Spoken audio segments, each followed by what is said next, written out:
gribu sākt ar ļoti, manuprāt, svarīgu ziņu. Mūsu uzņēmums, Hansa Matrix, elektronikas ražošanas uzņēmums, kurš jau ilgstoši strādā mūsu pilsētā, meklē darbiniekus. Šeit ir darbs, ļoti svarīga ziņa, un 20 līdz 30 jauni darbinieki ir nepieciešami, jo uzņēmums paplašina savu darbību un ir labi pasūtījumi. Protams, ka es esmu pārliecināts, ka ir ventspilsnieki, kas meklē darbu.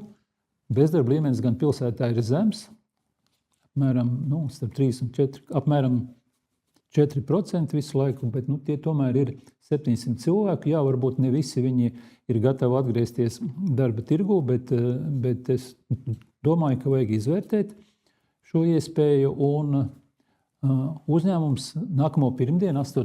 jūnijā, 6. pēcpusdienā, rīko atvērto durvju dienu, kur iepazīstinās ar to, kas ir elektronikas nozare un kā strādā šis uzņēmums. Es domāju, tā ir ļoti laba iespēja, jo sarunā ar valdes priekšsēdētāju Jānu Samu, kurš man zvanīja šai sakarībā, lai arī pašvaldība palīdz. Mēs, protams, ka nevaram slēgt darba vienošanās uzņēmuma vietā, jā, un tas, kāds ir šis piedāvājums, ir neapšaubām uzņēmuma vadības ziņā, jā, bet Sama kungs arī teica, ka iespēju robežās viņi palielinās atalgojumu strādājošiem, un jāsaka, ka šis uzņēmums arī tikko mums bija pasākums lielāko nodokļu maksātāju godināšanu savā grupā. Hansa Matrix ieņēma 2. vietu, un tā kā, ļoti stabils uzņēmums ar labu aprīkojumu, moderns. Arī viņš pašlaik ir novērtēts kā ģimenei draudzīga darba vieta status. Tā kā aicinu izmantot šo iespēju, varbūt atradīsiet savu darbu tieši šajā uzņēmumā. Vakar Ventspilī notika ļoti plašs pasākums. Muzejnieki, muzeja darbinieki no visas Latvijas bija ieradušies mūsu pilsētā. Muzeja dienas 2026, kur tika pasniegtas muzeja biedrības gada balvas. 400, apmēram 400 cilvēku no visas Latvijas. Kādēļ tieši Ventspilī? Tādēļ, ka pagājušajā gadā ļoti augstu tika vērtēts mūsu muzeja darbs, tieši projekts Pie jūras brīvdabas muzeja ēka ar ekspozīciju, saņēma arī starptautisku atzinību, un tieši tāpēc šogad šī vieta bija Ventspilī. Tika iepazīstināti viņi ar to, kas ir mūsu muzeja, 4 vietas, gan Livonijas ordeņa pils, Pie jūras brīvdabas muzejs, Amatu māja un Dorbes muzejs. Tā kā, manuprāt, bija viņiem interesanti, un gala pasākums bija koncerta zālē Latvija.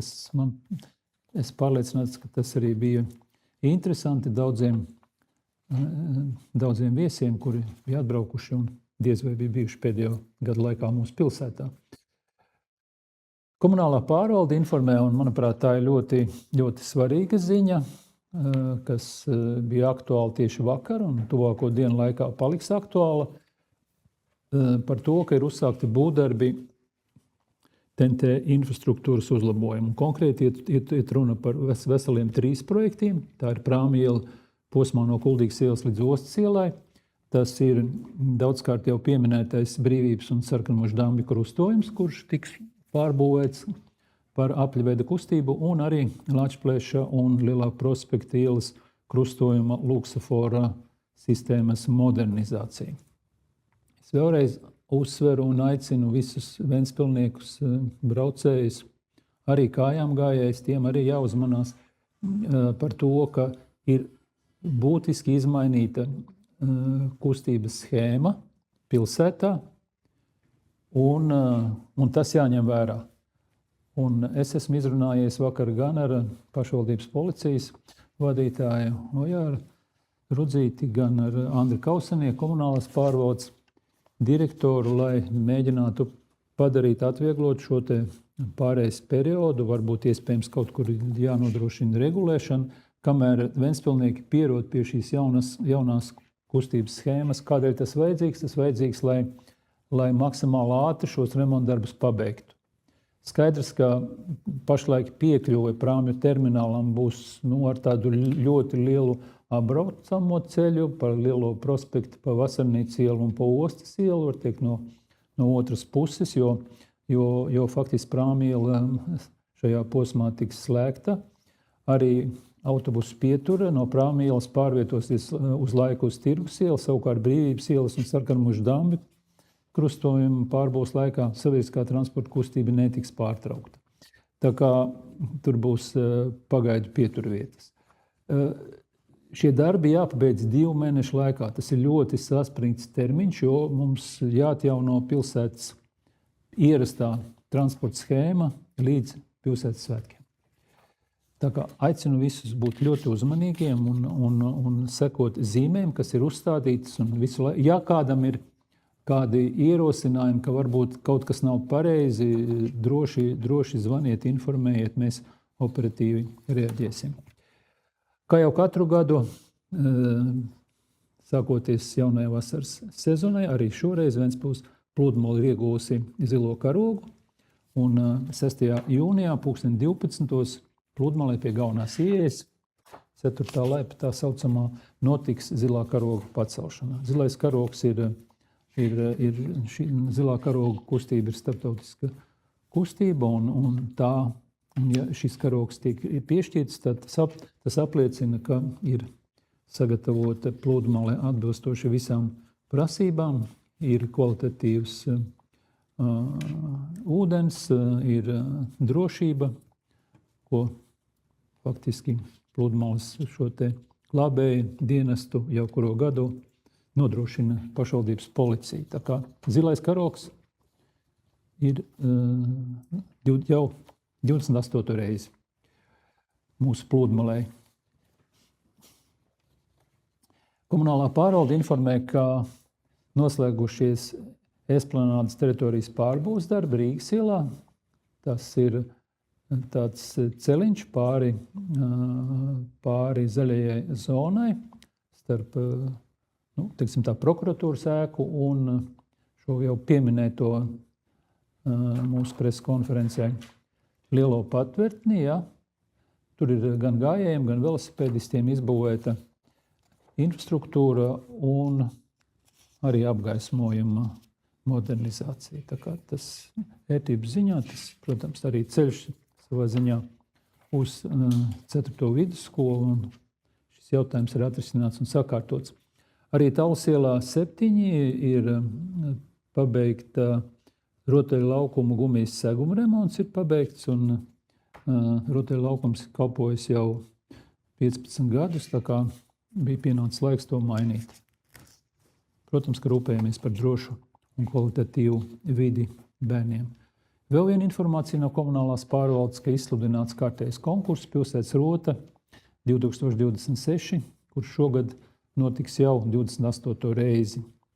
Pieteikšanās konkursam sākusies no vakardienas un būs līdz 3. jūnijam, līdz mēneša beigām.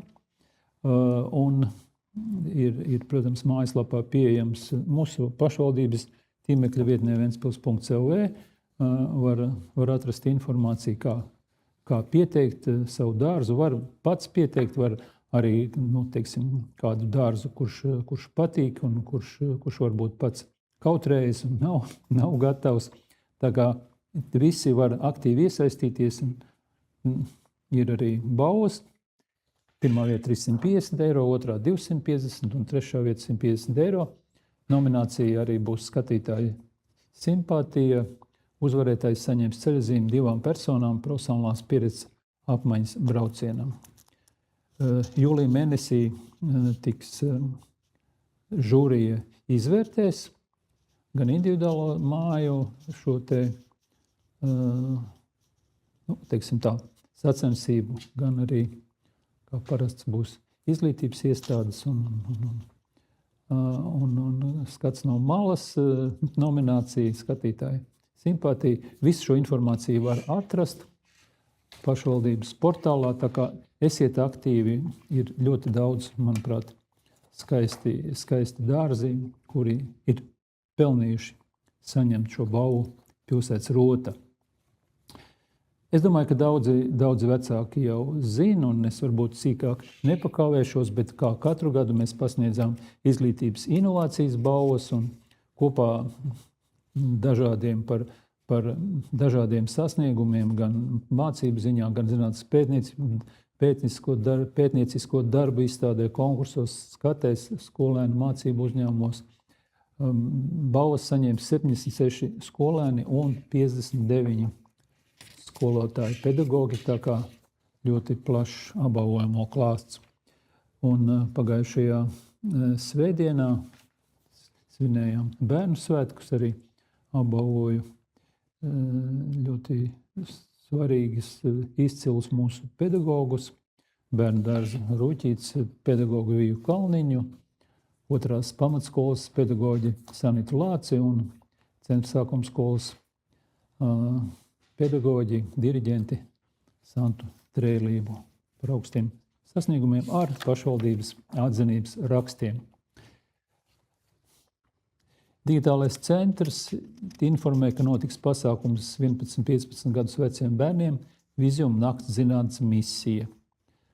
Tāds, manuprāt, aizraujošs pasākums 2 reizes vasarā no 9. jūlija līdz 10. jūlijam un no 6. augusta līdz 7. augustam. Būs šāda iespēja pieteikties, lai izglābtu zināšanu kodola ierīci. Tā kā tā būs sava veida spēle. Protams, ka sīkāk informāciju var iegūt Vizjuma mājaslapā, vizjuma.lv. Dalības maksa par šo pasākumu 59 eiro. Tā kā es esmu pārliecināts, ka tas izraisīs interesi un bērni tur aktīvi piedalīsies. Bez tam digitālais centrs aicina uz meistarklasi, fotografēšanu ar telefonu pilsēta vidē. Domāju, ka šādas prasmes ir, vai esošo prasmu uzlabošana ir svarīga, un tas varētu būt ļoti interesanti. Šāda meistarklase notiks 11. jūnijā no 17:30 klātienē digitālajā centrā, un meistarklasi vadīs fotogrāfa ar 9 gadu pieredzi Margarita Zvēļiece. Pieteikšanās līdz 7. jūnijam. Pašvaldības policija atgādina, ka vasara ir ļoti aktīvs laiks, ir daudz transporta līdzekļu, uz ielām daudz iebraucēju mūsu pilsētā turisti, tā kā bērniem jāuzmanās gan pārvietojoties pa ietvēm ar velosipēdu, gan šķērsojot ielu, un neapšaubām, ka ļoti svarīgi ir arī uzmanīgi pie ūdens, peldēšanās un vecāku uzraudzība neapšaubām ir vajadzīga, jo, diemžēl, vēl ar vienu katru gadu mūsu valstī notiek traģiski negadījumi tieši ūdens tilpnēs. Gribu arī atgādināt, ka bērni līdz 16 gadu vecumam no 22 līdz 6 rītā nedrīkst atrasties publiskās vietās bez pilngadīgas atbildīgās personas. Tā kā esiet uzmanīgi. Vasara ir ne tikai izpriec un atvaļinājumu un jauku pasākumu laiks, bet arī jābūt ir uzmanīgam, lai mūsu bērni atrastos drošā vidē. Un būtu gatavi tam, ka jāievēro ir arī noteikumi, kā uzvesties uz ielas un kur drīkst peldēties, kur nē, un tā tālāk. Sociālais dienests saka, ka ir uzsākta skolēnu vasaras nodarbinātības programma no vakardienas, un tā ilgs līdz 31. augustam, faktiski visu vasaru. Arī šogad skolēni tiks nodarbināti gan mūsu daudzos uzņēmumos, privātu uzņēmumos, kā Buhara municipaldijām, Sveces, arī citos, gan arī pašvaldības iestādēs un kapitāla sabiedrībās, Olimpiskajā centrā, izglītības pārvaldē un citos.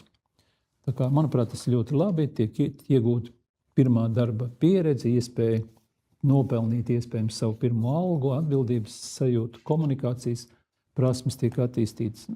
Tā kā tas neapšaubām ir ļoti svarīgi un arī, kā vienmēr, ir plaša atsaucība. Mēs arī palielinājām pašvaldības finansējumu, lai visi tie, kas ir pieteikušies, viņiem tāda iespēja vasarā būtu.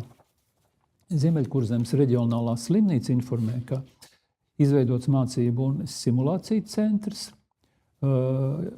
kas ir ļoti svarīgs, manuprāt, lai tiktu apgūtas veselības aprūpes prasmes un pilnveidošana ar simulatoru palīdzību. Tā kā šāds centrs ir izveidots un par to, kā var iegūt un stiprināt šīs zināšanas, slimnīca informēs. Ir ļoti priecīga ziņa vakardien. Mēs saņēmām, ka Siekurzemes filharmonijas jauktais koris Ventspils piedalījās 24. starptautiskajā Staša Šimkus koru festivālā mūsu kaimiņu valstī Lietuvā, Klaipēdā un ieguva Grand Prix galveno balvu Lielais dzintars. Tā ir pirmā vieta jaukto koru grupā.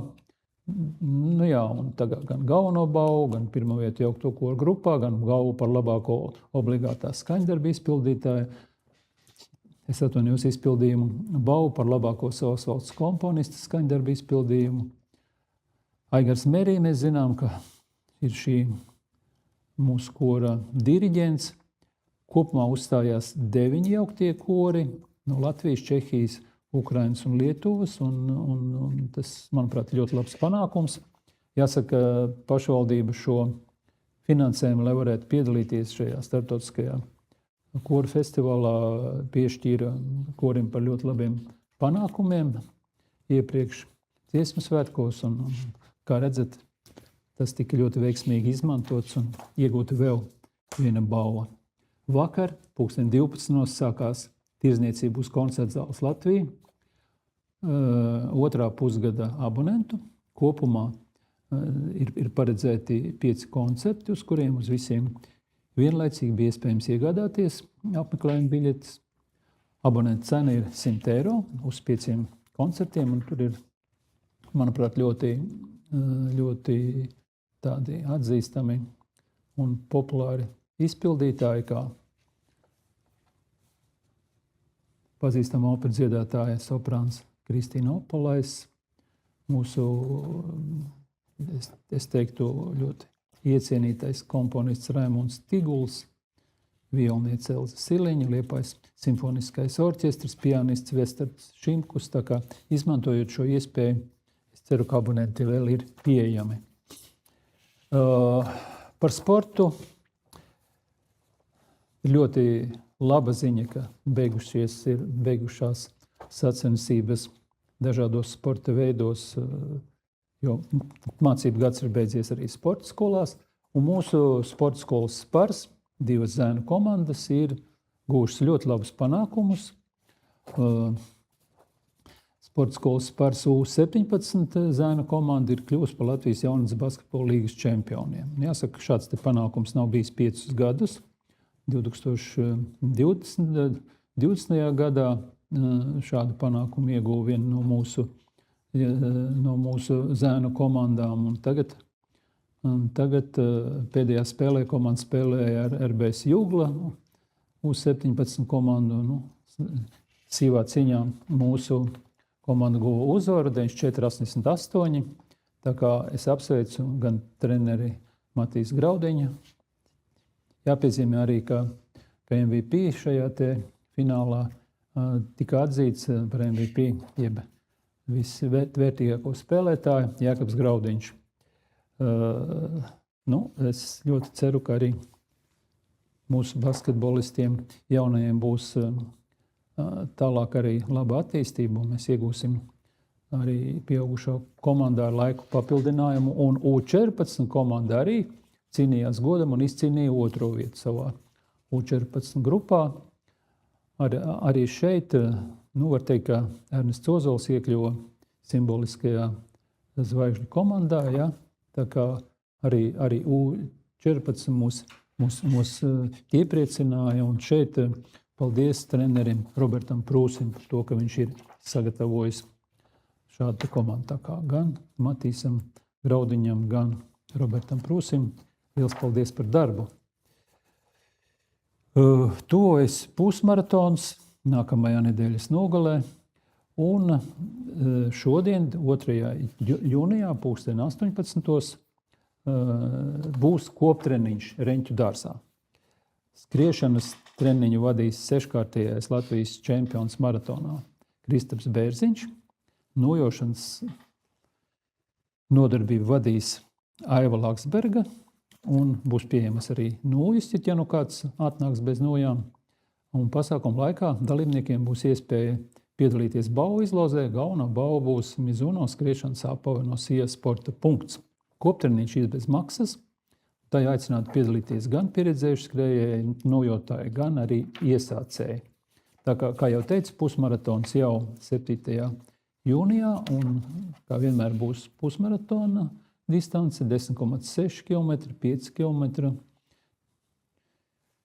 distancē, kā arī pusmaratona stafetē, laulāto čempionātā 21,1 km distancē. Protams, arī bērnu skrējieni. Atvainojos visiem tiem, kuriem varbūt transporta ierobežojumi, kā vienmēr šādos pasākumos, liksies apgrūtinoši, bet skaidrs, ka šāds pasākums ir ikgadējs, un tas ir arī ļoti iecienīts.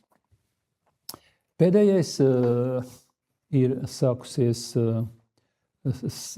jau pasaules kausa izcīņas pirmās spēles. Vakar Latvijas sieviešu izlase uzsāka startus, un šodien pirmās 2 spēles ir vīriešu 3x3 FIBA pasaules kausa izcīņā, kur, kā jau mēs to, protams, varējām gaidīt, un tā tas arī ir iekļauts arī ventspilnieks Kārlis Pauls Lasmanis. Mūsu izlase ir olimpiskajā sastāvā. Nauris Miezis, Frants Lācis un Zigmārs Raimo.